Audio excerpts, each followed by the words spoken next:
All right, today we're going to talk about thin film optics or dichroic filters. So these are dichroic filters. And we have red, green, and blue, and then just they're on a piece of glass. They're deposited layers on the glass that make these colors. And we'll talk about this, okay? See if I can remember to put a link down below. This is OK paper. This is a pretty famous name in the optics world for thin film optics, out of Arizona. So if you go to school to study optics, you're basically going to go to either Rochester or Arizona or Florida. If you're going to do classic optics, I'd say Rochester and Arizona, and photonics. I think they all do photonics. I think Florida does mostly photonics, if I get that right. If you've gone to those schools, raise your hand. I took a class at Rochester to do thin film optics. I don't know if he taught it or not. I don't remember who. I don't think it was him. So the reason they do a lot of thin film optics in Rochester is they have a laser fusion system, and every single time they push the button on the laser, it blows all of the filters, all of the mirrors get destroyed in one shot, and they have to recoat all of the optics. So yeah, fusion has a long ways to go. All right, let's talk about thin film optics. Okay. It works on interference, okay? And let's see here if I can get a better picture here. Yeah, here's a good picture. Everybody's seen this.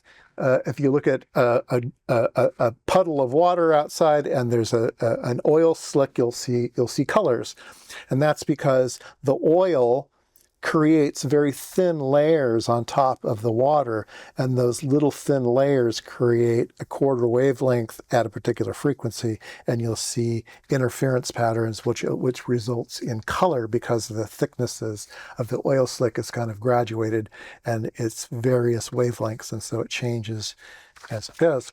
And we'll talk about that. Let's see here. Okay, so this is the basic math.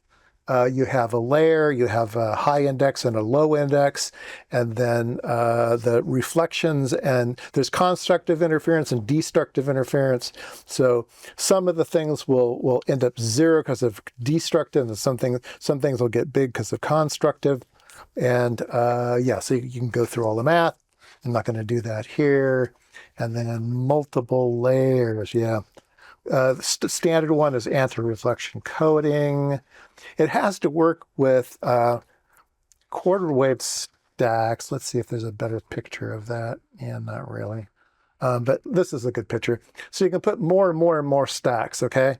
And the classic way to do it is you start with a piece of glass. So the orange is a piece of glass, and then you might have a high index material and then a low index material, and then a high index material and a low index material. And they call these H and L.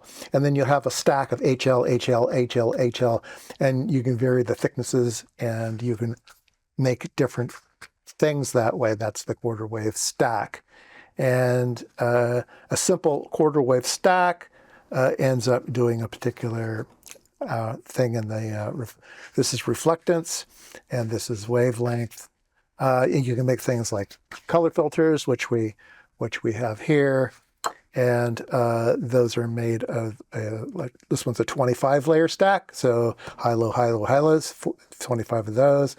Here's a 40 layer long wave pass. So it passes all wavelengths above 600, and then it kills all wavelengths below that until it starts to ring, kind of like a Chebyshev filter. It starts to ring. So that's what we're going to talk about today, color separation filters. This other stuff's in here, how to make a mirror. Anyway, bunch of stuff, but we're going to talk about, let's keep the white piece of paper here. We're going to talk about this one right now. Okay. And so the first thing you say, okay, well, what's it doing?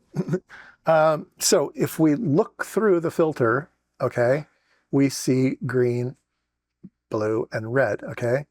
And if we look at the reflection, okay, I'm going to turn it this way. I'm going to look at this is transmission. I'm going to look at the reflection of the fluorescent lights above me. And here is the reflection of those. And let me change my camera. If I can capture this well. So now we're getting cyan, yellow, and magenta, okay? Those are the things that are reflected. So they're all the wavelengths that aren't these. So red, let's through red, but it reflects green and reflects blue, and green and blue together is cyan, so you get a cyan reflection. Blue reflects red and reflects green, so you'll get a yellow reflection. And then green reflects blue and reflects red, and those together will give you a magenta reflection, okay? All right, so that's that. I'm going to take you into the office and I'm going to show you a program on designing these filters and how it's done. So I'm going to show an example here. There's a program called TFCalc. Now this is the program you have to purchase, but they have a demo version, and I'm going to use that just to give some simple concepts. So TFCalc. I used to use this when I was an optical engineer. It's kind of like the de facto standard for this type of stuff. So I've created a 16-layer stack of layers. We're going to have two different types of materials. We're going to have silicon dioxide and titanium dioxide. And the SiO2 has an index of about 1.5. The TiO2 has an index of about 2.5. So we have a low index, high index. And in the literature, you will see this noted as low and high, L and H. So this stack is an LH, LH, LH, LH, LH. And you can just say LH in parentheses to the eighth. Okay, that's the way the shorthand would be, which means you take an LH and then just do 8 of those, and that will give you the 16 layers. So this is just a simple LH, LH, LH stack. And every single layer is a quarter wavelength. So the QW value here in the table is 1, which means it's a quarter wave at the design frequency. I think this defaults to 550 nanometers. So we're running the simulation at 550 nanometers, and we put in a quarter wavelength at that frequency. And then it will calculate what the thickness would be in nanometers, and then just ignore everything else. So what's important here is it's low, high, low, high, low, high, and you get this plot, which is basically it's going to reflect everything from 500 to 600 nanometers. Okay, so this is a transmission plot, and so it's going to transmit blues and it's going to transmit reds. So it will look kind of magenta in reflection mode, and it will look yellow in reflection mode because we're reflecting both green and red, orange. So it'll look kind of yellowish in reflective mode. You can see how sensitive this thing is. I'm going to take one of the internal layers here. Let's say layer 6. I'm going to change it to 0.7 wavelengths, right? Instead of one quarter wavelength, that's 0.7 times a quarter wavelength. You can see that the graph's just gone funny. And let's make it 1.2. Let's make it a little too thick. And it's better, but it's kind of lumpy. We'll put it back to 1, and that's what you would normally get. Maybe we can change a couple, maybe a high and a low. Let's say let's change this one to 2 and this one to 2, just for fun. See what it does. Whoa, look at that. Just by changing 2 of the layers internally, it just blows up. So these things are very, very susceptible to layer changes. Let's make it 1.1 and 1.1, just so it won't blow up so much. Yeah, see, it's kind of slopey now in the blue section instead of nice and straight. The math is very similar to things like Chebyshev filters and stuff. The math is just math. But yeah, there you go. And then you can get, I went and I took a week-long class once on designing these things. And you have these books, and it says, okay, you want a low-pass filter, you want a high-pass filter, you want a band-pass filter, you want a polarizing filter, you want a beam splitter, whatever it is. It's like these books.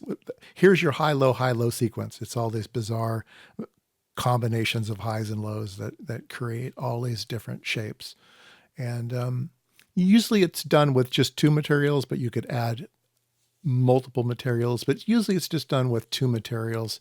It's in a sputtering machine or a deposition machine, and you put down 1 layer, and then you turn the gun off, and you turn the gun on the other one. You put another layer down, high, low, high, low, high, low. You just coat, coat, coat, coat, coat, and this is what you get. So anyway, just a quick glimpse of how these things are designed.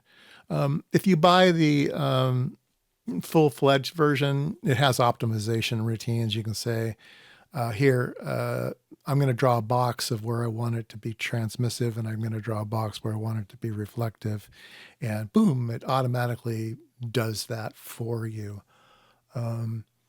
Let's see here. We could do one more. Let's see. Let's close this one. And we'll just take a look at one more coding. Like I said, this is the demo program. It doesn't have a lot in here. We'll do an anti-reflection coating. 4-layer anti-reflection coating. That'll be interesting. Let's just do that one. And it says, this is what we're going to do. We're going to be 550. We're going to have a substrate. We're going to have front layers and back layers and blah, blah, blah, blah, blah. We're going to put anti-reflection coating on a piece of glass. That's what this thing's going to do. And there you go.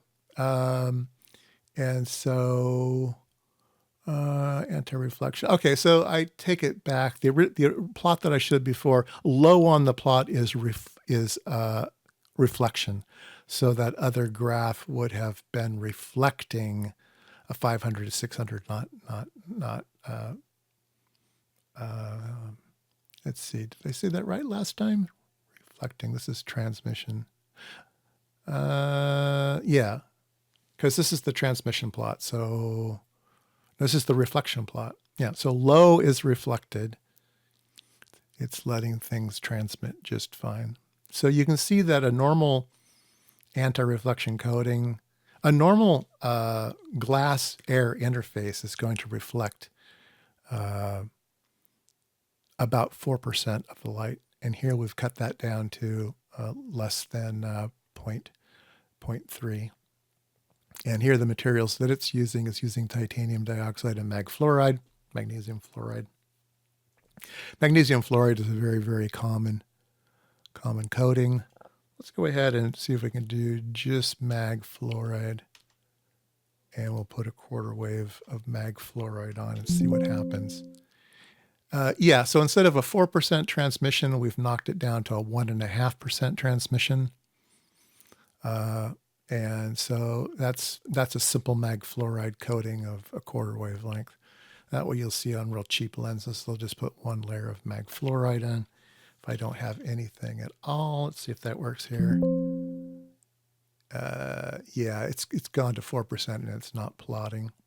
It's not plotting. Let's just put in a little tiny bit of mag fluoride. Nope, 0.2. There we go. Putting it just a tiny bit in, it's helping a little bit. It's giving us a goofy plot at 2.5%, something like that. We'll go back to a quarter wavelength of mag fluoride. And yeah, there we go. That's our anti-reflection coating. Anyway, there you go. All right, just a quick video. I want to leave you with one extra thing. Remember, they're quarter wave stacks, right? And I told you they were designed at a particular frequency, okay?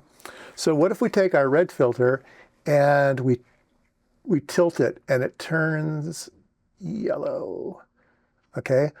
And if you think about a stack, if the light's going straight through, it's this thickness. But if the light's going through at an angle, it's a much longer thickness, okay? And so these things are angle sensitive. Red, it goes to orange, and then goes to yellow, okay? The blue goes from blue and kind of into the magenta, all right?